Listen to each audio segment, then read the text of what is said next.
Labour has officially complained to BBC Newsnight after host Emily Maitlis repeatedly stated that Jeremy Corbyn supports leaving the EU. Despite the Labour leader campaigning on a Remain platform, Maitlis portrayed Corbyn as an ardent leaver through the programme. Labour said, corporate media rumours on Newsnight, Maitlis suggested that Corbyn is ideologically wedded to Brexit. And she went on to tell Shadow Secretary for International Trade Barry Gardiner, "You share the belief with Jeremy Corbyn that we'd fundamentally be better off outside the EU." The presenter then suggested that Corbyn would vote for Brexit. Such claims have dubious origins. The corporate media theory that Corbyn voted leave in the referendum seems to originate from somebody called Martin Waplington. Waplington claimed Corbyn told him in a tapas bar that he planned to vote leave, and the media ran to the moon with it. It didn't seem to matter too much that Corbyn was actually filming the last leg with Channel 4 on that Friday night.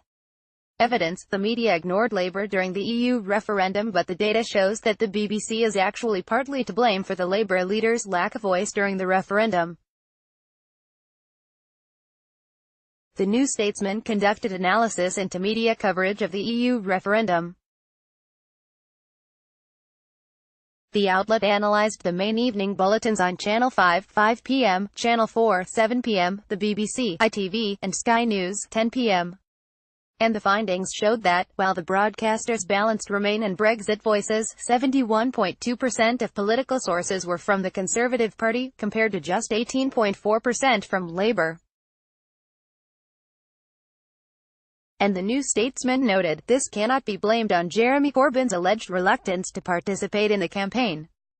Alan Johnson, who led Labour's Remain campaign, and many other senior Labour figures tirelessly toured the country. Yet they barely featured in the evening bulletins. During the campaign, Corbyn attended 10 EU rallies across the country along with speeches and meetings. He also debated on Sky News, wrote 2 op-eds and launched a campaign bus.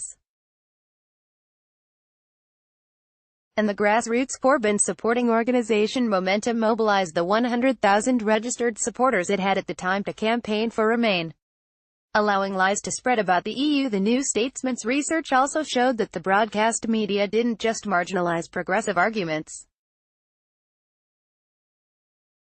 Out of 517 statistical claims made over the 10-week campaign, journalists only challenged just over 1 in 5.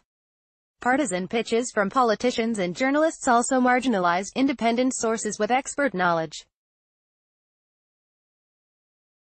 So the media's failure to facilitate a broad, fact-based debate did a lot to damage the EU referendum campaign.